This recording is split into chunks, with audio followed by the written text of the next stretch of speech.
La plateforme ICIGE, pour Ingénierie spatiale, images et géomatique, c'est un collectif de 8 ingénieurs et 2 responsables répartis sur 2 sites, l'ENS de Lyon et l'Université Jean Monnet de Saint-Étienne. Il y a 2 grands volets à l'activité de la plateforme, la participation au projet de recherche et l'offre de services. À nous tous, on a des compétences assez variées et selon leurs besoins, les chercheurs de l'unité nous sollicitent pour bénéficier d'une expertise technique et méthodologique dans différents domaines autour de l'information à référence spatiale ou l'information géographique.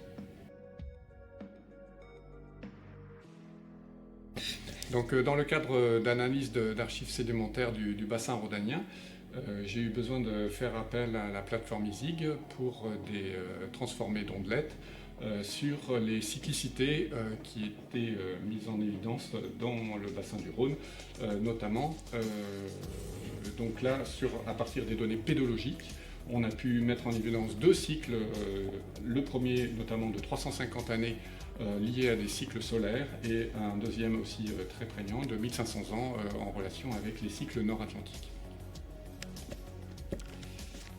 Samuel et moi, nous sommes doctorants en géographie physique au laboratoire environnement, ville et société. On travaille à l'échelle régionale, on essaye de construire des bases de données sur les rivières. Et pour ça, on mobilise des jeux de données importants et on a besoin de développer des outils qui nous permettent de traiter toutes ces données. Donc il y avait déjà des outils qui avaient été développés par Clément Roux auparavant. Et nous, on a enrichi ces outils et avec l'aide d'Aurélie de la plateforme ICIGE, on a fait en sorte qu'ils soient plus maintenables et plus robustes et mieux documentés. La plateforme ICIGE, c'est également des compétences en modélisation 3D des paysages.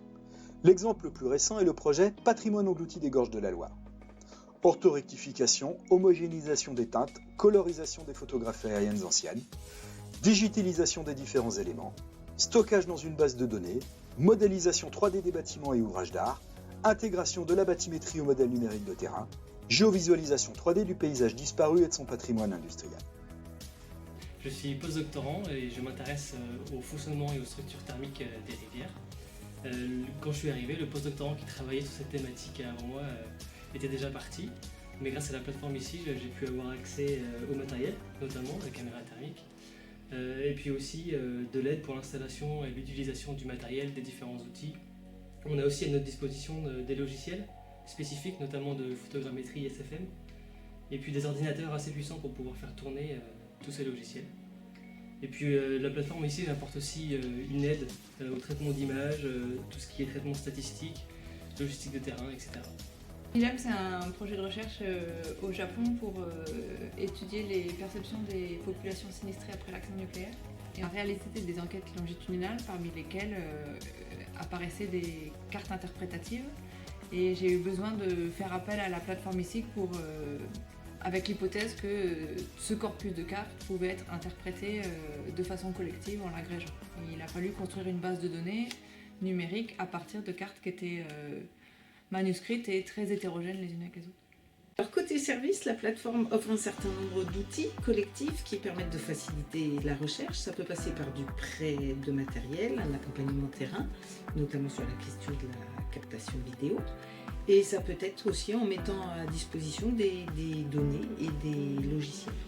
On a aussi une activité de développement informatique. Donc on produit des outils qu'on met en ligne et dont on doit assurer le maintien des conditions opérationnelles.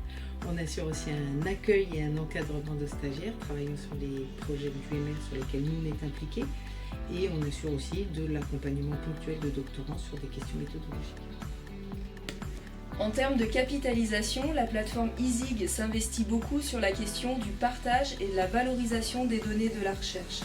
Vous pouvez consulter en ligne notre géocatalogue Elvis qui donne à voir sous la forme de fiches de métadonnées les jeux de données qui sont produits ou collectés par les membres du laboratoire. Un autre exemple d'outil est notre plateforme cartographique en ligne GeoOSR qui donne accès à la géovisualisation des principales couches de données spatialisées produites dans l'Observatoire des sédiments du Rhône, dont EVS assure la direction. il y a tout un volet de notre activité qui est en lien avec l'enseignement et la pédagogie. Le personnel d'ICIGE assure un certain nombre de formations, que ce soit en interne, dans le cadre de formations continues, dans les formations doctorales, ou par notre implication auprès des différentes formations universitaires, notamment dans le cadre de masters avec nos spécialités respectives. En complément, également, on va s'attacher à faire de la pédagogie en ligne via notre site web, des blogs et des plateformes d'enseignement en ligne. Pour solliciter l'aide d'ICIGE ou impliquer la plateforme dans les projets de recherche, les chercheurs disposent, outre des moyens de communication habituels entre collègues, de l'adresse mail icige-support@ens-lyon.fr.